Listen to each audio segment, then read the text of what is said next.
Hey, what's up? So this is the next entry in the Reading Trump's Wall. This is an entry where I just read the post-its that were on the Union Square subway station after Trump's election back in 2016. Me and my friend went down and checked it out. And with this whole series, I'm just trying to get some understanding here.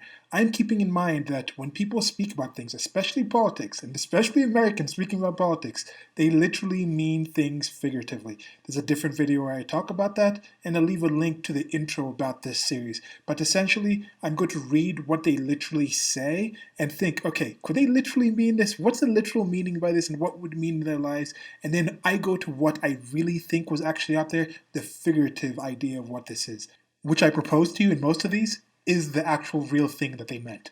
Okay, into the reading.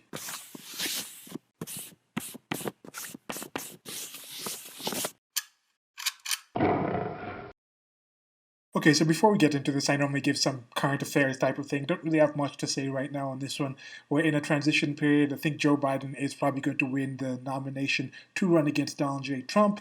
And who do you think is going to be the vice president? I think that's my question for today about current affairs and politics and things like that. Coronavirus is still going up and on, all these things. Might do a separate video on that. But anyway, let's just get into the reading.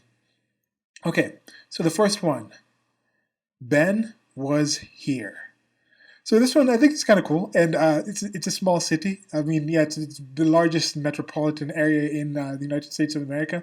But my time there met different people from different places. Met some cool New Yorkers. There's one who actually was called Ben, and I wouldn't be surprised if this was Ben who actually wrote this. I'm probably going to reach out and ask him. But Ben was here. I think this is kind of a regular type of Americanism type of thing, where someone just points out that they were there and just I've seen this written in different places. It used to be a thing that was written on like toilets, and not that toilet itself, but the walls of the stalls in the toilets, or you go and etch it into like a tree, or if there's wet cement. This Purse X was here thing I think is a common thing in America. So yeah, hey Ben, are you still there? Are you still in Union Square, or were you just there for a bit? Is it this Ben I was talking about?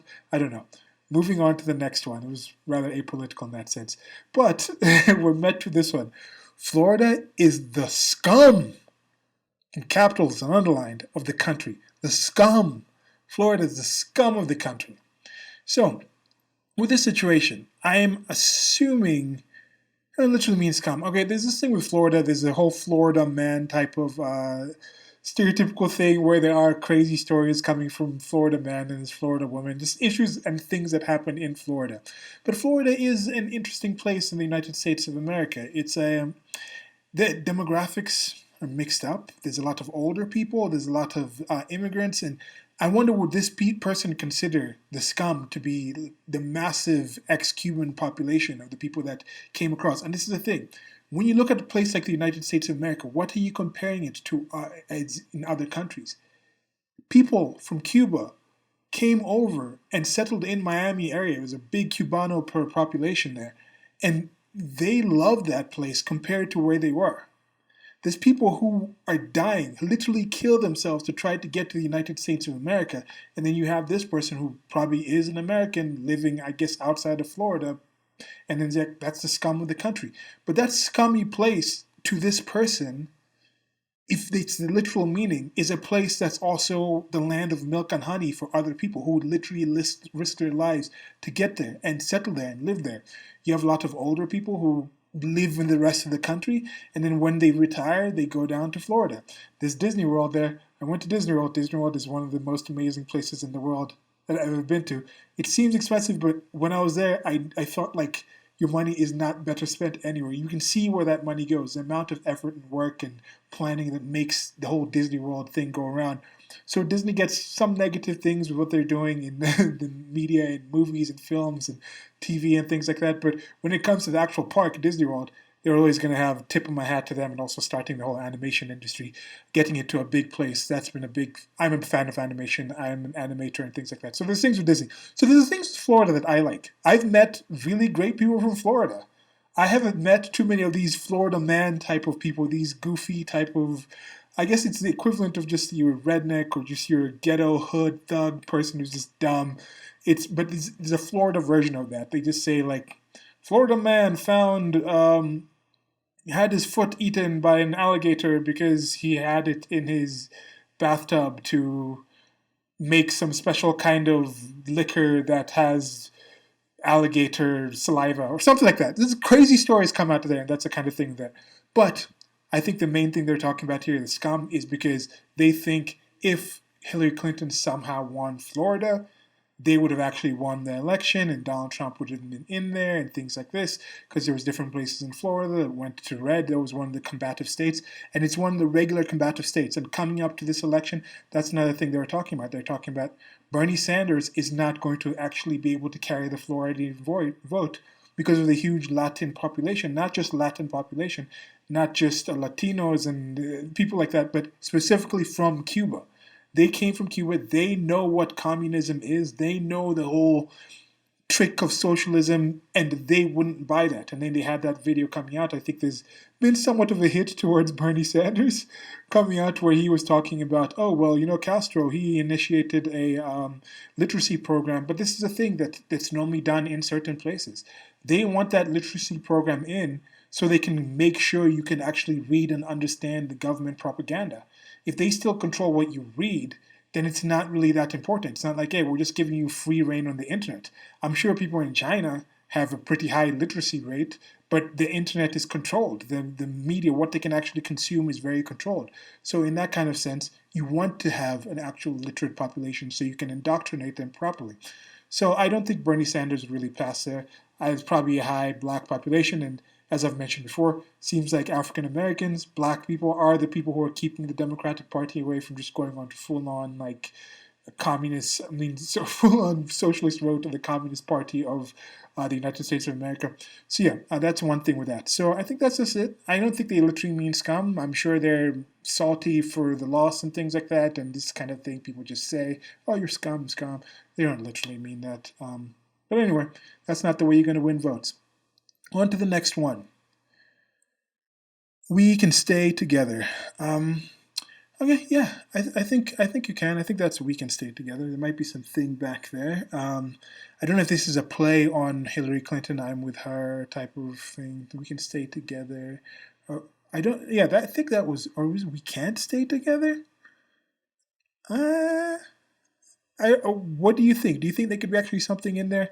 If you're actually looking at the screen right now, do you think they could be something else, or it's just we can stay together? I'm going to go like it's we can stay together.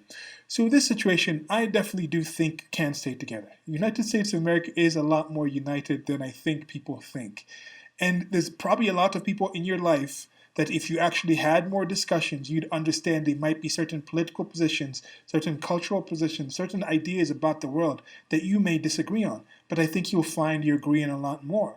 Try to actually think out why you believe what you believe. You might find out that other people believe similar things or believe something different based on different premises. There's this line from Ayn Rand in, I think, the Atlas Shrugged, where she says contradictions don't exist. If you think you're facing a contradiction, check your premises and you'll find one or more of them is wrong. And this is part of why I'm doing this series, because I'm wondering, why are we seeing the same things and ending up with different understandings, different conclusions? And that might be because somebody is seeing something and I'm like, do you literally mean that? And I'm like, no, no, we actually figuratively mean this. Or we can get to the point where we can actually understand, what are you seeing from Trump?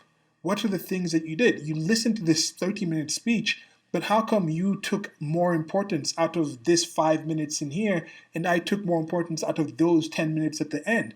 What are we misunderstanding here? What is the point that we're trying to get to? When somebody says, make America great again, some people say that's not an issue because their idea of America is one thing.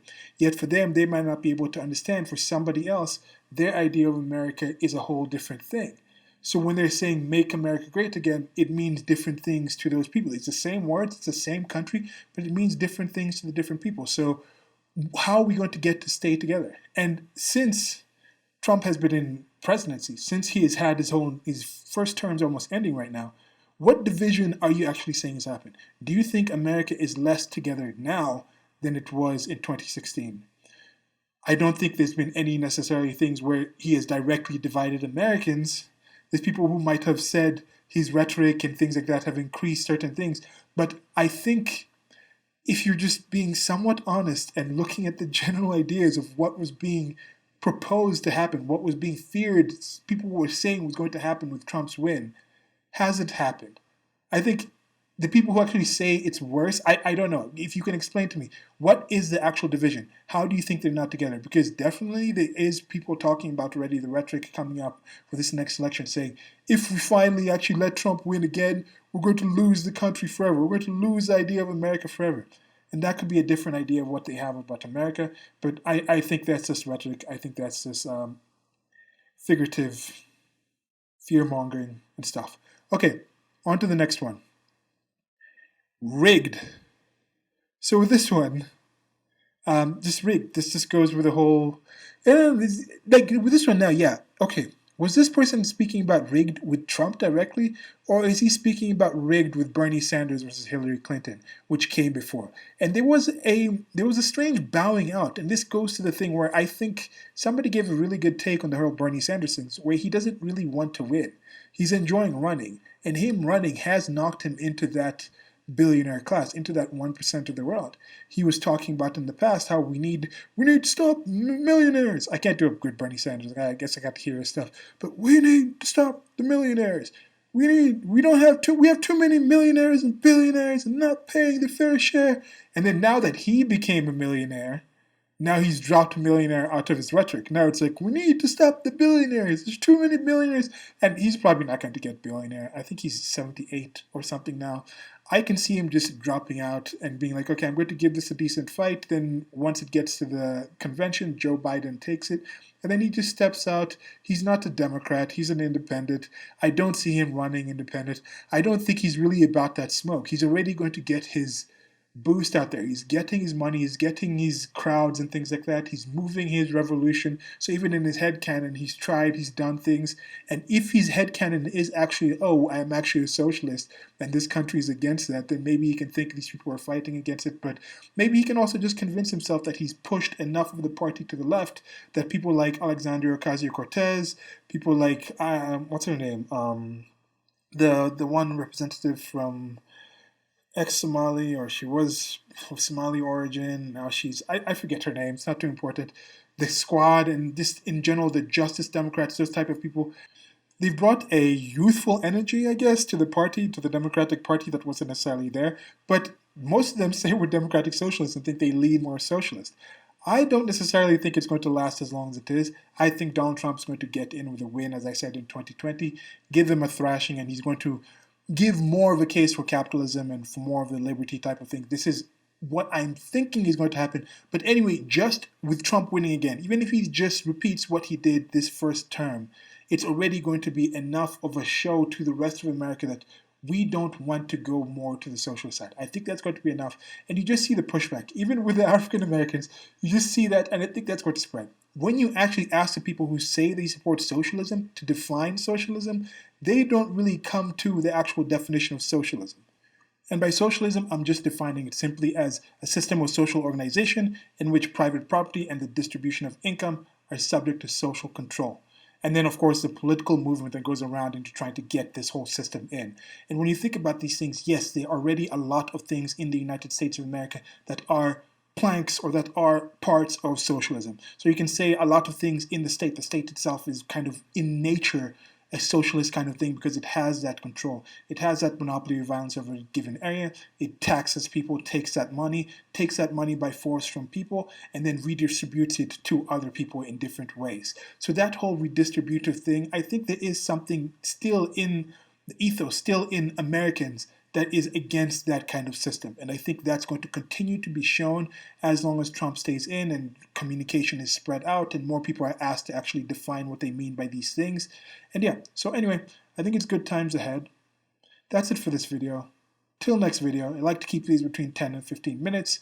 There's more of these videos. I think this is the 8th one, as I mentioned at the start. Like, share, and subscribe. Links below to the merchandise store. There's also PayPal below if you want one-time donations and things like that. There is a Patreon link. Might open a subscribe star and switch to that. See how this series goes. I want to keep these going. As I mentioned in the introduction, I'm willing to go through all the posts that I can actually read on the wall all the way through the election and keep going if need be. But it helps if you guys give me your input and say what your ideas are on this series. Okay, goodbye.